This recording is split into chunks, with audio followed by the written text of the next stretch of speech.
welcome to the third episode of MBNA's Monument Matters, a new podcast produced by the Monument Builders of North America for all things monumental. I'm your host, Mike Johns, CM, AICA, from the Johns-Carabelli Company, Semerano Monuments and Flowers in Cleveland, Ohio. I'm also a past president of the Monument Builders of North America. MBNA is a 118-year-old association whose mission is to define and promote memorialization in a viable, informative, and diversified way for its members, and to enhance awareness of memorialization by the general public and the entire remembrance industry. In that spirit of promoting memorialization, the MBNA Marketing Committee is producing these podcasts as an extension of our monthly magazine, MB News. Each podcast episode features a discussion related to a magazine theme. Monument Matters podcasts invite everyone to listen and share. You'll find all of the episodes of our first season on Apple, Spotify, and YouTube. Today, and in the March edition of MB News, Tooling and Carving, we are celebrating the craftspeople who are transforming raw stone into lasting tributes. Today's guests, in alphabetical order only, include AC Clint Button II, Steve Kaczmarczyk, Stan Mullins, and John Tice. AC Button II founded Carolina Sculpture Studio in 2003, extending his family's unbroken USA heritage in granite excellence since 1891. Congratulations. Button's work in stone sculpture began with family apprenticeship under his cousin as they worked under Master Sculptor Gary Sassi, that's a name we all should know, at Celestial Memorial Sculpture Studio in Barre, Vermont. As a journeyman, he moved south and established Carolina Sculpture Studio following the retirement of in-law and master sculptor Dario Rossi in nearby Elberton, Georgia. Button's popular YouTube channel features the Virtual Stone Carving Apprenticeship series, currently on video number 133. Wow. They can be seen on youtube.com/@Carolina Sculpture Studio. That's with the little @ symbol above the number 2 on your keyboard. Steve Kaczmarczyk, shop manager at Hunt Memorials in Nashville, Tennessee, where he has worked for 11 years. But Steve has worked making monuments for over 31 years. Stan Mullins is CCO, that's Chief Creative Officer. Now that's fancy. At Stan Mullins Art Studio, headquartered in Athens, Georgia. After Chief Creative Officer, I feel like we should have said global headquarters, Stan. But that's just me. In the last quarter century, Stan has created thousands of works of art in multiple mediums. Some of you may have visited Stan's studio back in 2020 when MBNA held its MB University in Athens, Georgia. John Tice has been a dedicated member of the Cold Spring team for an impressive 43.5 years, contributing his expertise across all areas of granite fabrication. For the past 33 years, he has specialized as a stone carver and sculptor, crafting intricate designs and sculptures on projects both large and small. With his deep knowledge and skill in working with a variety of granites, he has played an important role in creating lasting works of art and craftsmanship. Welcome, gentlemen. Yeah. Thank you. Thank you.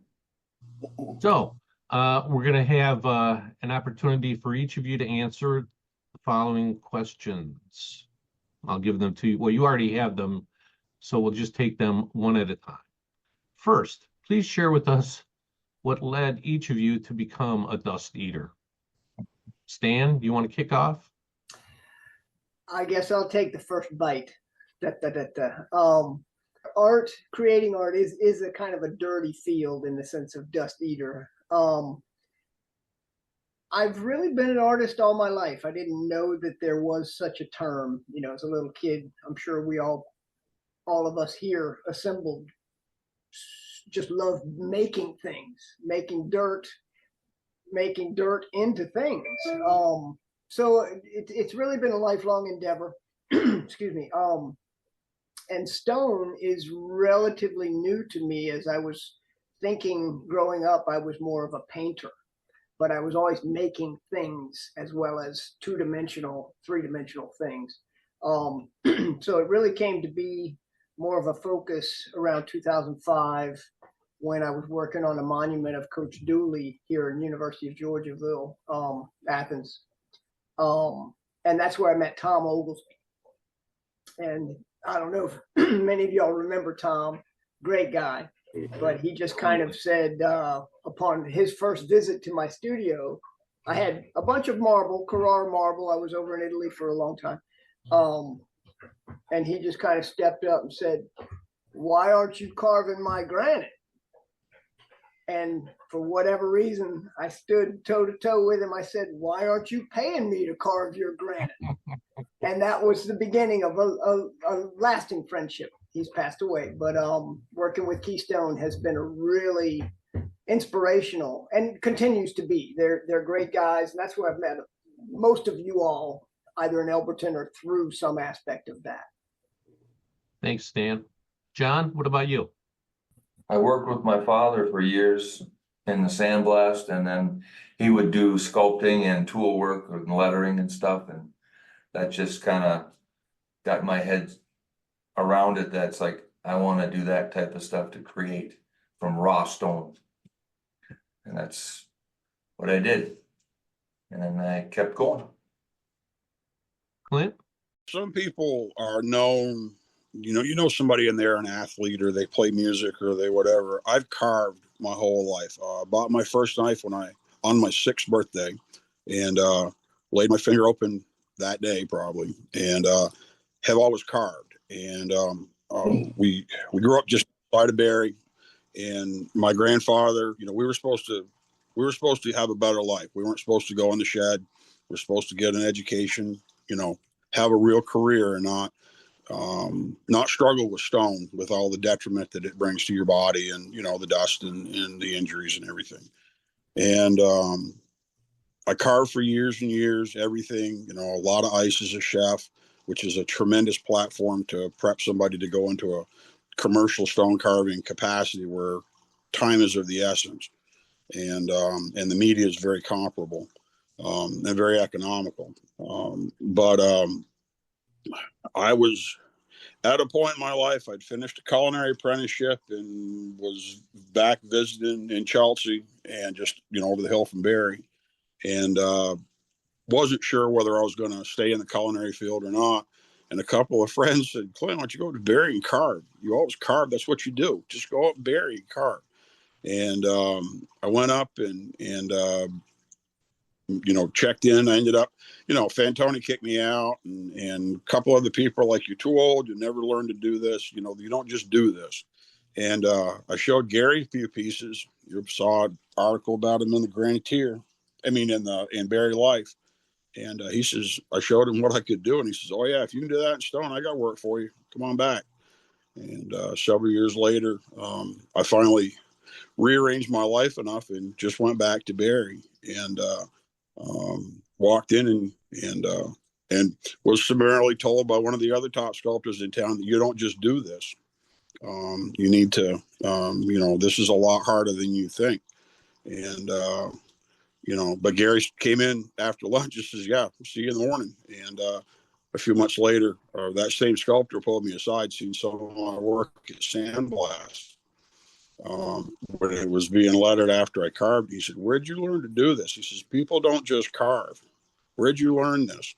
And so that's pretty much it. And a few days after I started at Gary's, because my family's been in Vermont for about 1,000 years, I think officially, Mom visited and recognized Andy beside me as my cousin, her cousin.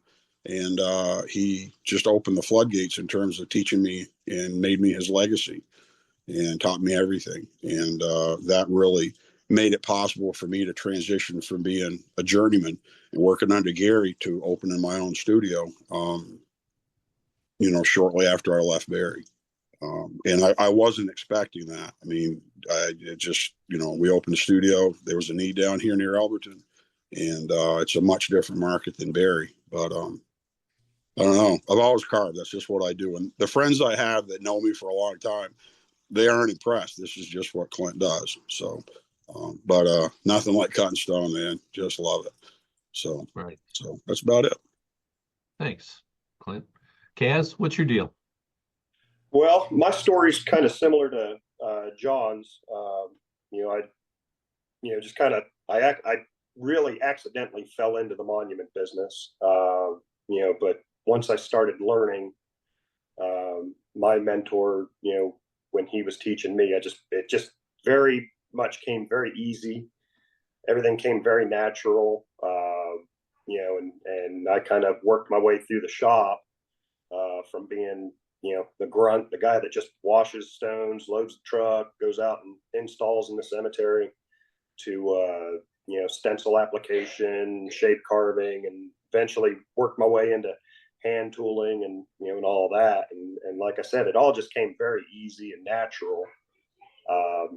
So I just kept trying to just challenge myself, wanting to do more, learn more. And, here I am. I mean, if you'd have told me, all those years ago that I'd still be doing it today, I probably would have laughed in your face. But, here I am, and that granite, you said dust eater, and it gets inside of you, and it makes you fall in love with it somehow. And, I absolutely have. I think that's a good way to put it, Kaz. Absolutely. Some people don't really understand the degree of difficulty involved in creating those projects, right? And all of you sitting here say just how easy it was for you once you picked up that tool and started at it. So what do you suggest to that person who has it in their head that maybe they want to give it a whirl, but are just intimidated? If you're intimidated by the stone, this isn't the work for you to be doing. I mean, I don't want to come off. That's where I thought you were going, exactly there. Way, but you have to decide what you're going to do, and then you have to do it. We had a big guy that came in, and he was big enough to stomp me into the ground. He came into Gary's, and he carved 10-foot tall bears out of logs with chainsaws that looked really great. He knew how to develop the form, reveal what was inside and everything. We gave him a piece of stone, and he played with it for 2 or 3 days, and he didn't do anything to it. And my cousin Andy said something to him. He says, "Well, I'm just trying to see what the tools will do." And I said, "Well, they won't do anything if you don't pick them up and use them. You got to make it happen." So much. Everybody wants to know where the machine is. That does Yeah, oh, well, that's funny. It's like, nah, there isn't any machine, man. I'm the machine. And then they think you're being fat. But yeah, people just you got to start. You got to spend the money, buy the tools. You got to make your hands hurt, your lungs, everything. You got to pay the price, pound of flesh or whatever. Yes. Maybe somebody else has got an easy way to do it, but I. Wow, no, Clint, you really summed it up nicely. That it is a fearless endeavor. I mean, the painter on a canvas has to have a fearlessness about him to make that first mark. Mm-hmm. That's a certain fearlessness, power to overcome it, to make that mark. There's a lot of difference between a painter and a sculptor, period, and then a sculptor in granite. That is ultimate fearlessness. You have to make that mark, and you have to, like Clint was saying, you have to get physically behind it. And I'm smaller than most of you guys. I'm not small, but it is just, it's inner strength. You have to have the courage to stand in front of that stone and take what it's dishing out. And it can be fun. I liken it to a lot of jujitsu, because you have to take the inner energy of that thing that you're facing, channel it back into itself. And that puts a toll on your body for sure. But that was really well put, Clint. That was great. Yeah. Well, and even the comparison of, you said that, the guy, he was a chainsaw artist, he does, wood. And that's great. And a lot of those things can cross over into granite, with the exception of the removal speed. When you're using a chainsaw, you're making fast cuts, you're removing a lot of material, and that just doesn't happen with stone. You got to sit there and watch that stone That's move. another great point. Yeah. Minuscule inches at a time. I mean, fractions of that time inch. goes out the window. You're right. Yeah, you're absolutely right. It doesn't move like that. And even with paint, painters, if there's a little mistake, you can go back over and touch it up, and sometimes granite doesn't let you do that. Unforgiving. Yeah. So like you said, you have to be very confident in what you're doing, and knowing that, whether you're using a hand tool or hammer and chisel or burr bits, once you go over it, you went over it, where you hit that stone, and whatever came off, and you have to work with what is there.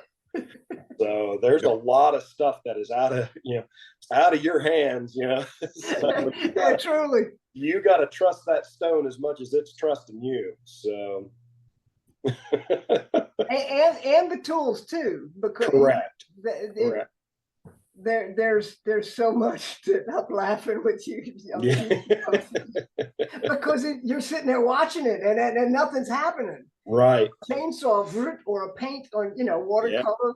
Instant gratification. It does not happen with stone. You don't get much of that with stone. That's right. Yeah, but the thing about stone, about granite, and I realize you can get marble, dimensional really big as well.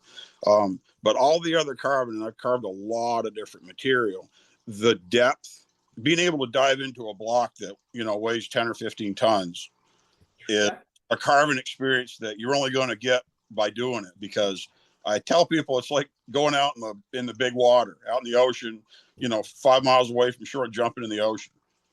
And it's versus jumping in a pool with a regular small, like wood is always limited, and if it's going to be monolithic, and having a big piece of stone is just such a rush to do. I mean, and the fearlessness. I wanted to throw this in. There's got to be a fearlessness on the capacity on people that do this. You have to be able to say, "Oh yeah, I can cut that," and then do it, because you're not just doing this for fun and you give it to your neighbor if it doesn't work out. You're on the hook. The stuff I cut, I don't own the stones. Somebody else's art. They do every bit of manufacturing that they can possibly do, so that if it gets buggered up, I'm on the hook. And you get a die that's already got $10,000 or $15,000 worth of work in it, and that's part of the fearlessness that a lot of people. I think that probably intimidates people more than actually doing it, because there isn't, I don't get a free piece of stone if this doesn't go right. We're starting all over again, and that may be, legal issues. There's all kinds of stuff that goes along with that, and that's one of the things that, and then this may be jumping ahead, but I think a lot of the younger people that look at it now, they're used to having a reset button. They're going to start that video game over again. Yeah. They get to start over for free, and that ain't going to happen with stone. You better be able to do it. You better shut up. There's no safety net. Yeah. John, do we miss anything? No reset button. That's right. Well, I agree with all of the things that they just said. When you're working with granite, you can't put it back once it's gone. And when they talked about learning the tools, that's what I teach my mentees or whatever, that you got to build your mental and muscle memory when you're working with granite. That's what I try to emphasize. That Yes. Muscle once memory. you have that, then that fear is lessened, because you already know what that saw blade or that grinding wheel is going to do before you touch the stone. If you have it in your head that okay, I can do this. These are the first cuts I have to make. That's what I'm gonna do. And you have to visually, mentally see it before it's there. And that's how I go about it, so. Thanks, guys. So do you think tooling and carving is at risk of becoming a lost art? Steve? I kind of do. I feel like with high turnover in shops nowadays, some workers just aren't staying around long enough to learn those advanced, jobs that we're doing, or advanced skills that are needed. And also with technology, even though technology sometimes is great, with the axis saws and CNC machines doing a lot of the work, it's making less of a demand for that skill set. And then also, even on our end, the only time we do raised letters anymore or stuff, kind of that part of it, is when we're, doing duplicates, matching estate, lots, stuff like that. And that's kind of becoming a little less every year as we go on. And when we do new estate lots, unfortunately, we're even kind of getting away from raised letters, and if we are doing raised letters, it might only be the family name, not necessarily, the individual footstones and stuff like that. So I think just as a whole, we're all transitioning away from, whether it's a V-cut letter with chisel or a round raised or a square raised. I think we're all just kind of, getting a little bit away from it, just because there's easier, faster ways to do it, with just sandblast V-cut letters.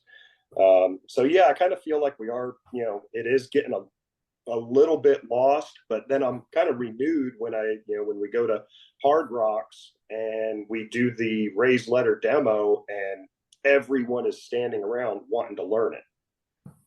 So, there's times where I feel like it is losing, but there's times where I'm revamped and re-energized, when I watch a lot of the younger guys that want to learn that. And that's one of the most highly demanded things that we do there. They want to learn that is raised letters and chisels. Anybody else want to comment? Well, I'll jump in with the sculptural aspect. That the CNC machines are a boon and a curse, of course. But I didn't know Dario Rossi well, but I knew where he came from, Carrara, better. I got to see over there. I was working over there primarily as a painter, transitioning to become a sculptor in Carrara, and I got to see, just generationally, time-wise, I got to see the transition of the guard from the old guys that were drinking a shitload of wine and making fun of me because I was trying to put water in my wine because we got to go back to work. There was no OSHA, MSHA. They were doing it all. And by hand, craftsmen to the extreme, but it was their way of life. Really beautiful. And even over there, they're using CNC machines all the time. They're hand finishing, which is also, exceptional. Everything talent, but they're creating more and more of the classics. So they've got a 3D scan, and the robot is so that in a sense might be a boon for us because people are buying sculpture. They're not necessarily buying original sculpture, but that is creating a new and continued market. And so also, like with what you were saying, Kev, with the hard rock, and I know you'll allude to this too, Clint, but literally when someone wants a monument for their family, that kind of legacy, they are going to come to us. They won't want to pay us what it really costs. But because we love the craft so much, we're willing to take that risk and keep that going. I know it never really pays out, but we do it. I do it because I love to do it. That 15-ton block that was became the Hungarian freedom fighter. I started her and I thought of it. I mean, she was 10 feet tall. I built a scaffolding around her. I thought of her as my Atlantic voyage in a big ship.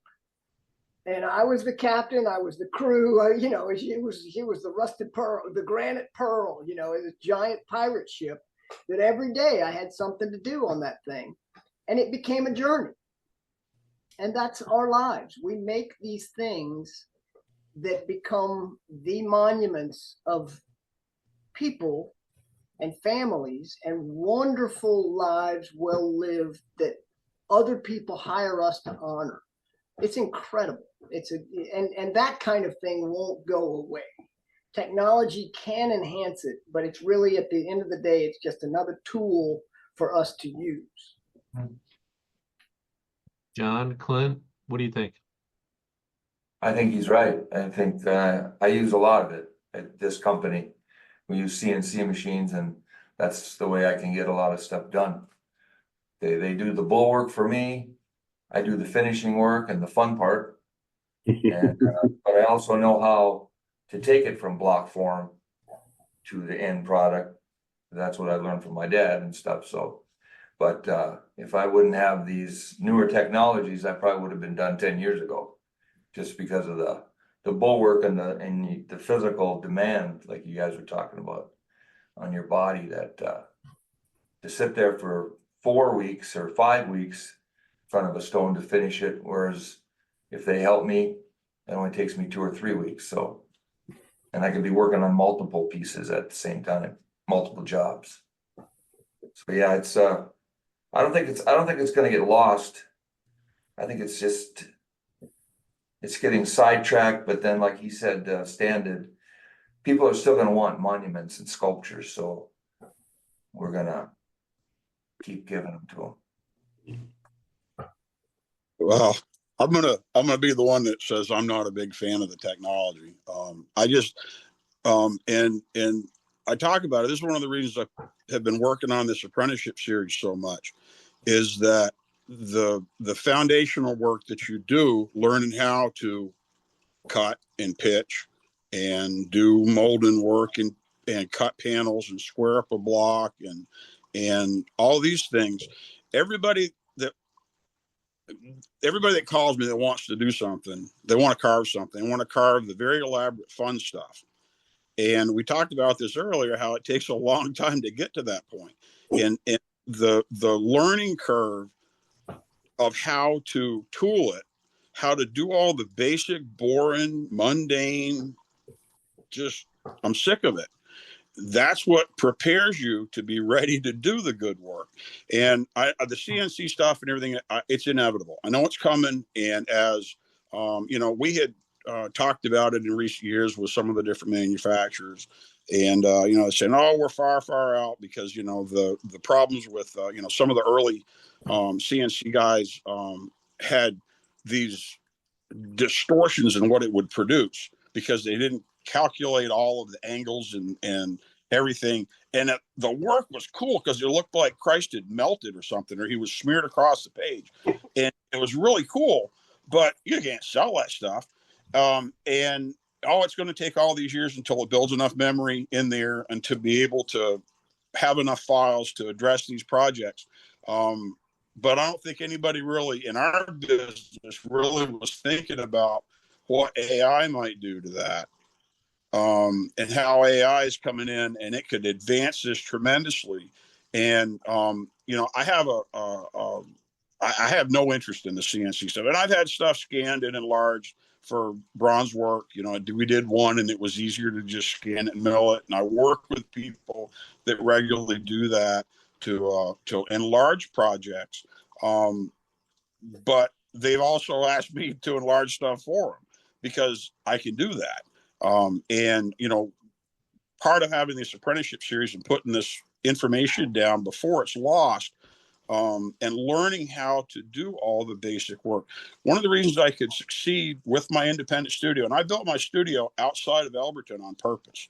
You know, I'm not where everybody's going to stop and chit chat and visit. And, oh, it's so great. We got Dario says he got named Artist of the Year in '96. Worst thing that ever happened to him. He says, everybody hangs around. They want to know the great Dario, the great sculptor, the great artist of Georgia. And he says, I kick them out. I lock the door. I say, get out of my studio. And he says, I lock the door. They come and they bang on the windows, and I pretend to hear them. I ignore them.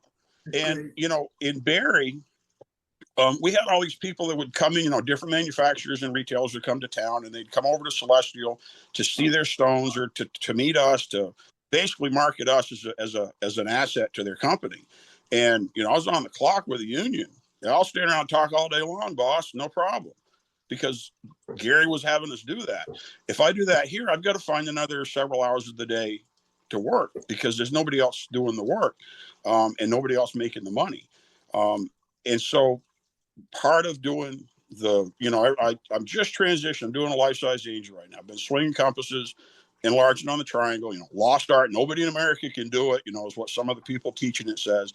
If you buy our $800 workshop, we'll show you how to do it because nobody knows how to do it. You know, they're an hour from Barre and they're bragging that nobody can do it when they've been to the studios and seen us do it. And so there's a real money incentive on a lot of this to control the knowledge. And that's just like it used to be. Andy wouldn't talk to me when he showed up. He had nothing to say to me. I was a new guy. He didn't know me. The less I know, the less money I can make, the less threat I am to him.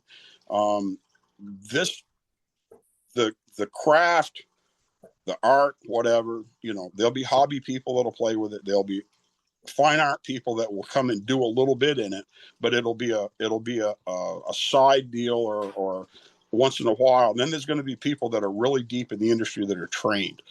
And those people are at risk of being lost. What they know, you know, I do shell rock pitch. Me and Andy do it. That's it.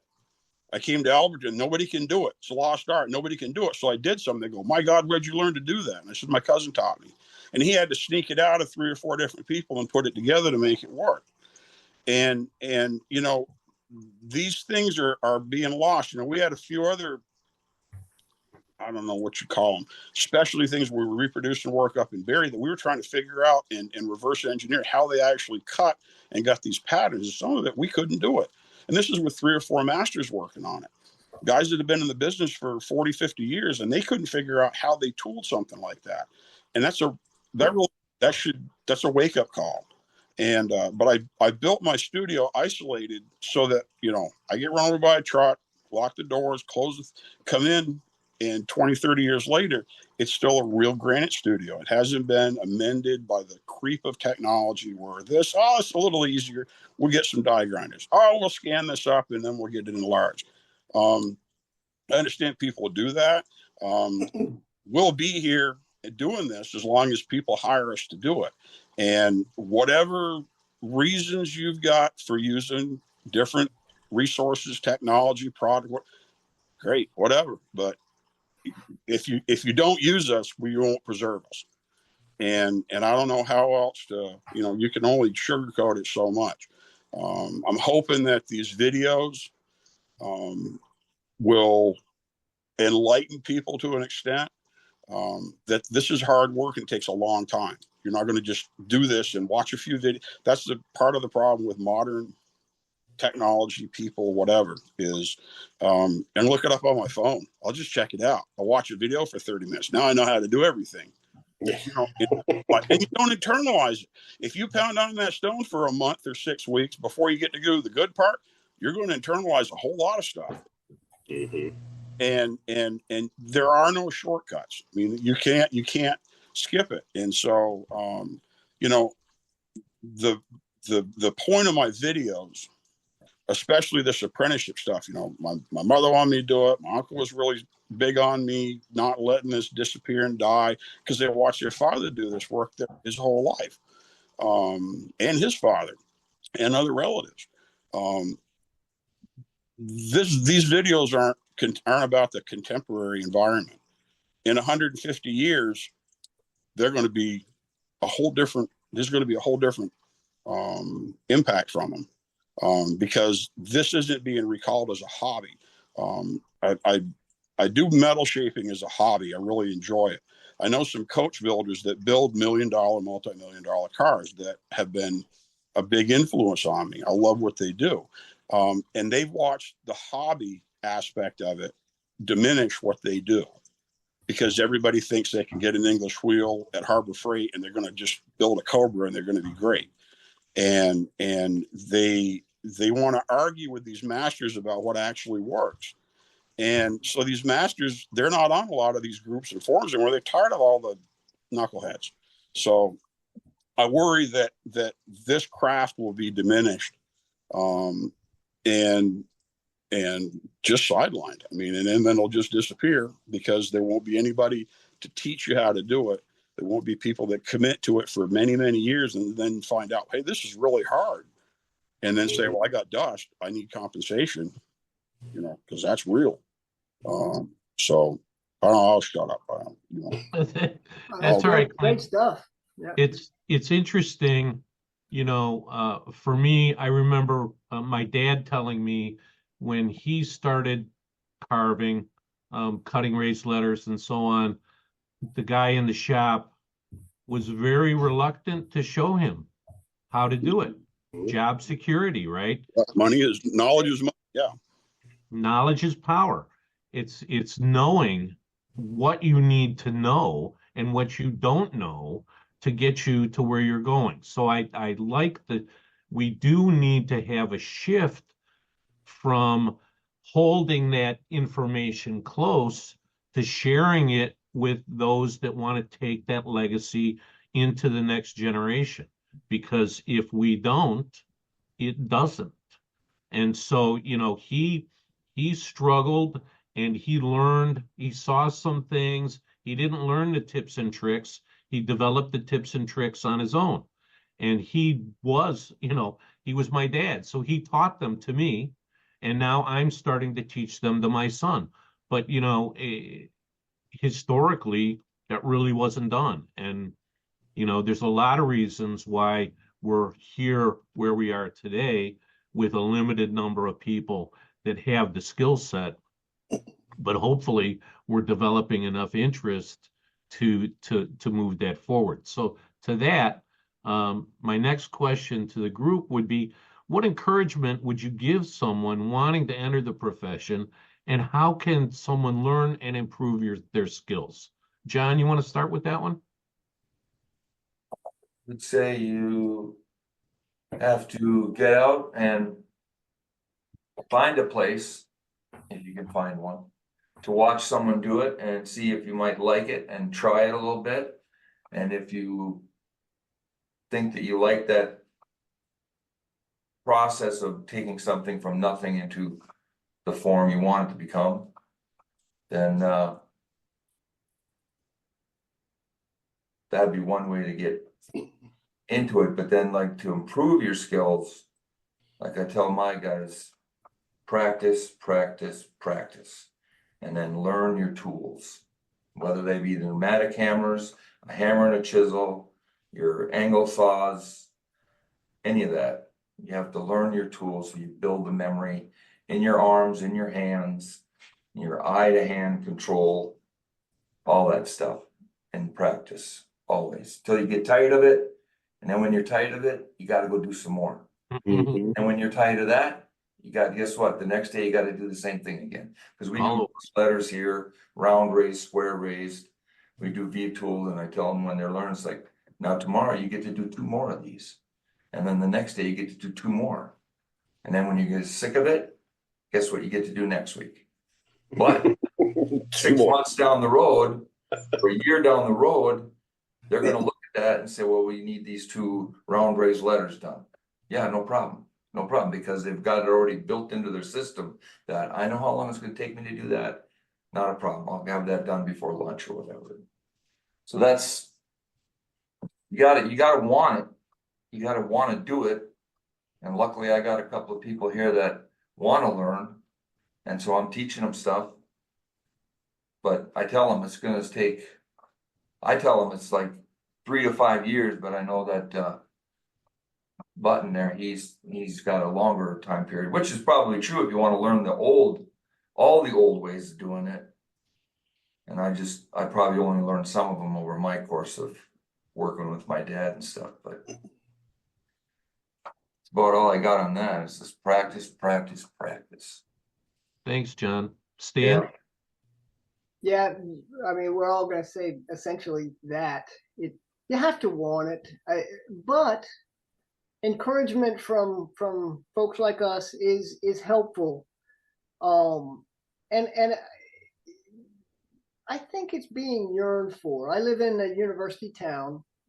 Right now, I haven't been going out much because I've got a ton of work to do. So thankfully, I'm isolated because of the work and the work ethos that I've developed over lifelong. It's very much like the athlete or the singer. Arts and athletics go together, and I would link sculpture, specifically granite sculpture. It's in the athletic heavy of the arts. You have to be physically strong enough to do it. It takes a toll on your body. And that person, the young person that is inspired, or the new person, let's say, take age out of it, the new person to the endeavor is attracted to the stone because of the challenge. So if we, as a good coach, and that's kind of where we would be in this aspect of encouragement, as a good coach, you find their niche and you help them excel in their niche. 10,000 hours is never going to be enough, but that 10,000 hours evaporates because they're enjoying. Enjoy is a relative word, okay? I'm not saying it's pleasurable, but the satisfaction of achievement. And that, I think, is something that once they're engaged, being a new person to the stone, and we'll talk specifically about granite, because it's a higher commitment than alabaster, marble, any of the things that we could say, wow, this is like butter. It's beautiful stone in itself, but we're kind of focusing on granite for now because it's tough, but it is a pinnacle. It's beautiful. Clint? I want to touch on what Stan just said about comparing granite to the softer stone. Simply because one of the and I'm trying to encourage people with videos because I understand the mileage. I say, yeah, well, sell your house and move 1,000 miles and learn how to do it. Go to Barre. And people are like, well, I don't know if I can do that. I got a wife, and well, okay, well, it's going to have obstacles to try to learn. But because I had a background in carving a lot of other media, both personally and professionally, I've done a lot of soft stone through the studio over the years, and it's amazing to not just go into it's so soft and it's whatever. See, I was warned up in Barre because everything was focused. Juliana says, no, you can't do marble. You'll push right through it. If you're used to cutting stone, you'll get into marble and you put the same energy into it and you'll just blow it apart. But because I'd carved, ice is a fantastic medium to train in. It's crystal and it breaks just like stone, and you've got an hour to work it. You do it with really cheap tools, buy carving blocks, or if you're up north, you can freeze them. You put them in a freezer, and people can carve for almost nothing to learn about producing the form. But when you move from a piece of granite, where you're sharpening tools every 5 to 10 minutes, into a piece of marble, and you carve until your legs go numb because you're sitting there, and your tools stay sharp for weeks, it's such a revelation. And you're like, oh my God, it isn't the punishment. It's the, wow, I get to just keep carving and I don't have to stop and go away. Go away, carve a Christ in the Garden or a Pietà or something like that with all the drapery going on everywhere. And if you're like me, just kind of ADD all over the place, and you go to the grinder and you come back and you were carving in one spot, you go, oh my God, it's wrong over here. And you go there and you see something else. And then you forget where you're actually working because you're traveling all over the stone because you don't have any continuity on it. And it's sort of a global process to finish it, but it's hard to stay focused. I'd encourage people, you got to start, period. And a big advocate of apprenticeship because I think it's the right way for the money to flow. You know, if you can find an apprenticeship, if you're fortunate enough to develop one, and you know, if you screw up, you're out the door, you're going to put a different effort into it than if you're just trying it on your own. Well, yeah, I'm going to go, it's time to go kick off and we're going to go downtown for now. I'm over it now. No, you got to work, you got to produce, you got to do it right. And you also have to, as part of that, you know, in this business, you have to say, yeah, I'll suck it up and take it, because I'm sure I've got dust I could claim I got from Gary. I'm sure I could claim that some of my aches and pains go back to Celestial. And, you know, people have to take responsibility for themselves and realize that there's a price to pay. We only talked about a pound of flesh, that you can't just come in and do this and then find out in 5 years, wow, this is really hard. I still can't make a pretty face. She's pickle-headed monkey ugly, man. She's just weird. And say that again. Pickle-headed monkey. Yeah, or she goes out, you know, you get down to, you know, at the end of the day, and oh, she's so gorgeous and whatever. You come back in the morning, she's been out drinking all night. She's all cockeyed, had a stroke. and that's reality. And you have to keep pushing through it and not say, well, this is really tough.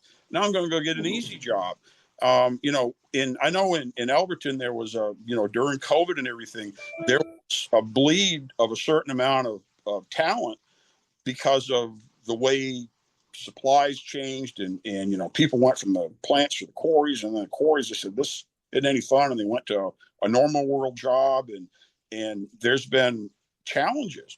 And you know, every time we're at such a point in this industry that every time we lose one or two people, that's a significant amount of people to lose out of the industry. Someone that could become, you know, the next good person in whatever specialty, or maybe they're going to have a very global perspective and they do a lot of different tasks. It's difficult to encourage people. You know, I've got a guy that called. He's in New York. He wants to come down and see the studio, and he's been watching videos. He wants to hang out. He wants to learn. He wants to develop the instinct, whatever that means. You know, like the osmosis that Dario talked about, people hang around the studio and think it's going to make them a sculptor just because they hang around with him. No, it won't. It's not. But you never know. This guy may be great. He may not. I don't know. But at least I can do is say, sure, come on down. And if I don't like him, I'll kick him out. And, you know, but hopefully he'll fit in and he'll get better. I know. It's hard to encourage people if you don't include them. And include them in this business usually means there's got to be some money involved. And so having an apprenticeship, paying somebody to actually do it, or allowing somebody the reason I did the virtual apprenticeship stuff is because we've got companies that have asked me about training employees, but the logistics of having somebody travel, me or them, and paying for that on top of paying for the training doesn't always fit. So, you know, one guy I know that's studying these videos really hard and training works in Marvel, and he's being allowed to watch these videos in some capacity with his work. And that's the whole point, is that this knowledge is there for you to review and look over and learn about it, to try to, you know, if that's what I can do to encourage somebody, you know, great, you know, I'm glad to do it. And that's the whole, I don't know, that's the goal, is to try to make one or two people actually get good at this over the next, you know, however many years. But it's expensive and it's difficult, and it's hard to find people that are patient and competent. So I don't know, but you never know who that person might be. You just don't. Any other thoughts on that? Yeah, I'm going to, you know, kind of piggyback on what Clint just said, because that was going to be my, you know, my top thing to say, like somebody coming in, is patience.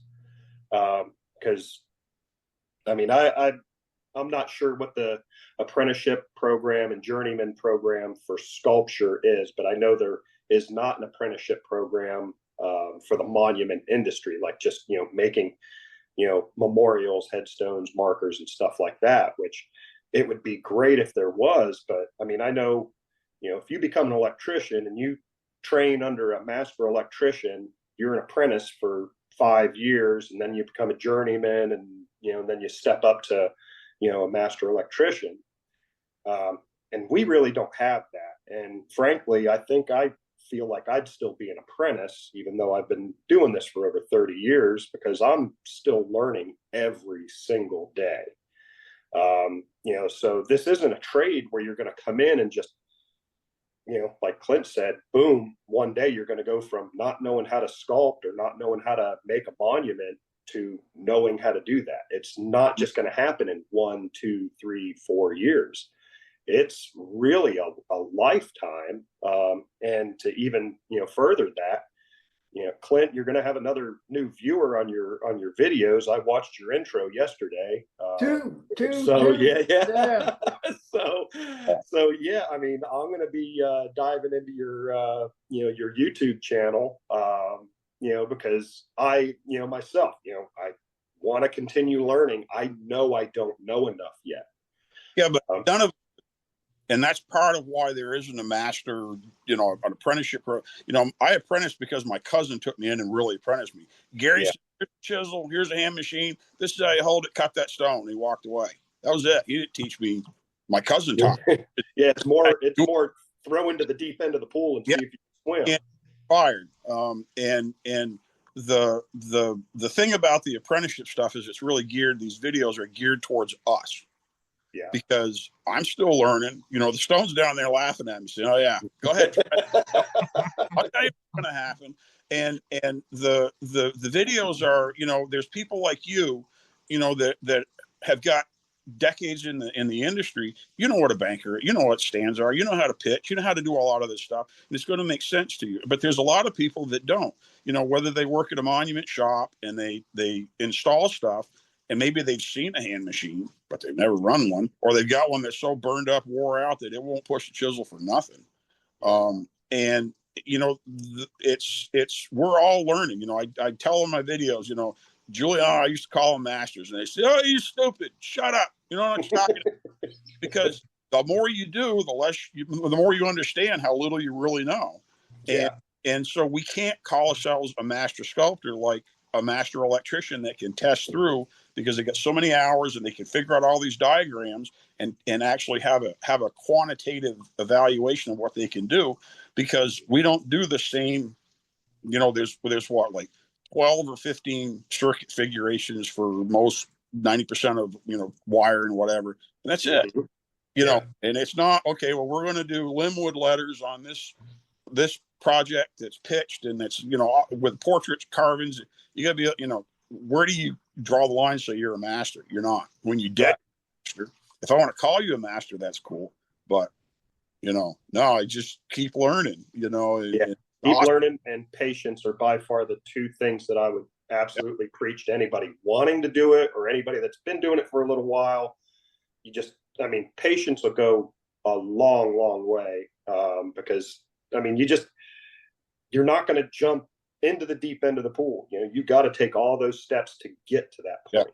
That's why the technology stuff worries me, is because people are able to circumvent that basic boring stuff where they got to do it right before they have the foundation to make everything else work. And they want to just go and do the fun part at the end. I'll do that fun part too, buddy. Down the road here. So, but yeah. I just keep thinking about the comment, the stone laughing at you. Yes. It's true, right? And I think do you guys remember Larry Jones? Is it Keystone? Anyway, another long time, just great older guy in my circle. He would say that. And I tried to counter him. It's like, it's not necessarily laughing at you. Maybe he's laughing with you. Oh no, he's laughing at me. Thing with stone and with the material that we, any one of us, we're talking stone specifically, that we use, we have to be humble with it. Yes. And it humbles us for sure. But also, one of the things that I like to encourage for myself is it is a team joint spiritual effort. Once we do get in tune, we can joke aside. I love the aspects of every one of you guys and everybody in the field. But I can sense from you guys too the love of the stone, and that's something that will attract a certain amount of people because we're a little bit crazy. But when you begin to put that love of and it's almost verging on a passion to do it. We have to have a certain craziness and a passion to be standing in front of a rock for hours on end. Oh no, I do it all for money. Yeah, it's all money. Yeah. Well, I know you say that, and it's a joke. I wish it was. Yeah. You have to do it. I love you for saying it, and I get the spirit. I call it stationary nomad. And the beautiful oxymoronic sense of those two words together. But it's it. Our minds go other places when you're standing in front of that rock and you're carving, like Clint said, till your feet go numb because you're so entranced. And like you were saying, guys, like you're literally watching the stone evaporate, but it doesn't happen like a chainsaw on wood. Right. You know, and so the love of the stone, the love of the material, I would add in there is something I just wanted to add. It everything you guys have said is so inspirational too. But remember that stone speaks to and through us, and that's eternity. That's pretty cool. Yeah, I always say it tells the truth, and we're, the idea that the stone is it simply reveals what you can do and what you didn't do, because there'll be pieces you cut and you stand back and you're like, my God, where did that come from? That is so mind-blowing, fantastic that I didn't screw it up, because that's right.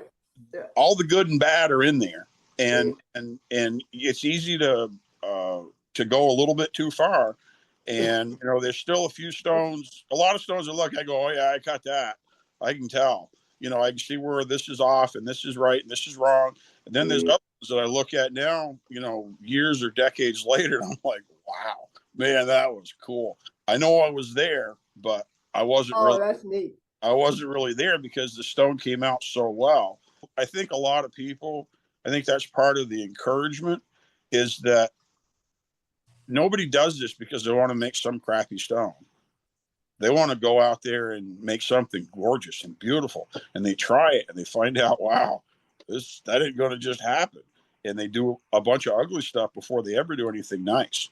And I think that's part of, I think that can go towards the basics, because when you can cut a really nice panel or a really nice check and cove or pitch a stone with no point marks on it, and you get that initial gratification of doing good work after some struggle, then you realize that moving forward, you're going to have the same pluses and minuses as you're learning, and hopefully keep them invested in the craft, in the industry, and learning about this. I kind of have a little rule of thumb that you can never be satisfied, no matter how good that particular piece comes out. Over the years, I've become my own worst critic. Out in the shop, if I'm working on a piece and it gets all the way through to the end, and the guys will come up and like, man, that looks really great. And I'm the first one to go, yeah, but this spot right here, here didn't turn out, and they just look at me like, cross-eyed cat, and they're like, man, it's beautiful. And I'm, so, you're only as good as your last work. So, I always try and better myself with every project, whether it's a little pet marker or, an estate marker. I put the same amount of care and attention into each one. Wow. There's no question there's a lot of passion in this panel. Mm-hmm. And that's really, I think, our takeaway from today is that anyone that wants to get into this aspect of the business, you've got to have some kind of internal spark that's pushing you from the inside out to do it. It can't be an external pressure. Very rarely will that work? Those of you that are here hearing the podcast, maybe this has helped spark or fuel that spark that's inside of you. We had a couple more questions that, what tools do you have on the bench, and what projects have been the most challenging to you guys?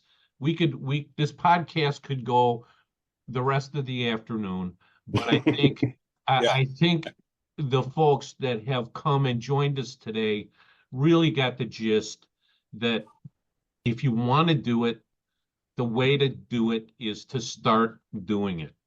Yes. You have to start. There are people in our industry that are willing to share their talents and tips. I give kudos to Clint for the series. I've just seen a couple of glimpses of it. I have dabbled and tried to do some videos on my own, cut and lettering, and I just, it always falls by the wayside. So kudos for that. Thank you. It's if you keep trying, because I did a lot of videos for a long time before I found something that was simple enough that I could do it. Mm-hmm. And because it's got to be pretty simple, because I'm not tech. I just right. Know. So at this point, I'd like to thank Clint, Kaz, Stan, John, and all of you, our out of studio audience, for joining us today. The key points, I think that the takeaways are, if you want to do it, do it. Talk to us. There isn't any, I don't think today's atmosphere, I think, is a lot different. The folks that are here today carving and tooling recognize how difficult it was for them to get someone to teach them. Because there's so few people doing it today, they recognize if they don't start teaching someone else, it ends. And none of us here want it to end. So I know you'll also enjoy reading more about these talented people working day in and day out to create the outstanding and memorable memorials in the March issue of MB News. Boy, say that 3 times fast. The next episode in the spring episode podcast series will be recorded on the floor directly from the 2025 Monument Industry Show in Cleveland. So watch our channel for that special conversation. But more importantly, join us in Cleveland, March 13th to 16th, and maybe you'll have an opportunity to be part of our studio audience. So I want to thank you for listening to Monument Matters. MB&A invites you to stay connected for the 2025 Monument Industry Show in Cleveland, or join as a member. Visiting www.monumentbuilders.org is a great place to start. For MB&A, I'm Michael Johns. Thanks for taking time out of your day to listen. For comments and feedback, please drop a note to info@monumentbuilders.org. Thank you.